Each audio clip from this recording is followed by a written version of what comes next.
রমজান মাসে বা রমজানের বাইরে কোনো সময় রোজার নিয়ত মুখে উচ্চারণ করা, এই যে নাওয়াইতু আন আসুমা গাদান মিন শাহরি রমাদান, আরো কি কি আছে, এরকম কোন দোয়া পড়ার কথা কোরআন কিংবা হাদিসে কোনো নির্দেশ আমাদেরকে দেওয়া হয় নাই। আপনি সাহারি খাইতে উঠছেন কি জন্য?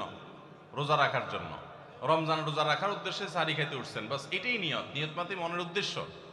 নিয়ত মানে কি? মনের উদ্দেশ্য। অতএব সে উদ্দেশ্য আছে, তাতে নিয়ত হয়ে গেছে।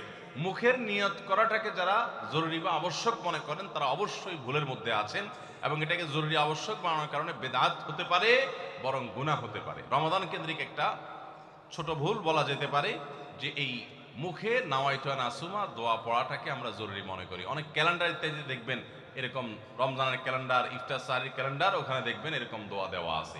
এই দোয়ার কোনো ভিত্তি কোরআন অথবা হাদিসে নাই। নকল জিনিস বোঝার একটা সহজ পদ্ধতি বলি। এই যে দোয়া আছে নাওয়াইতু আন আসুমা গাদান, এই দোয়ার শেষে হাদিসের কিতাবের নাম, বইয়ের নাম, হাদিস নম্বর, কোনো রেফারেন্স দেখবেন না। বুঝতে পেরেছেন? এটা হলো মেড ইন জিনজিরা জিনিস আইটেম যেরকম দেখেন না, ওই রকম।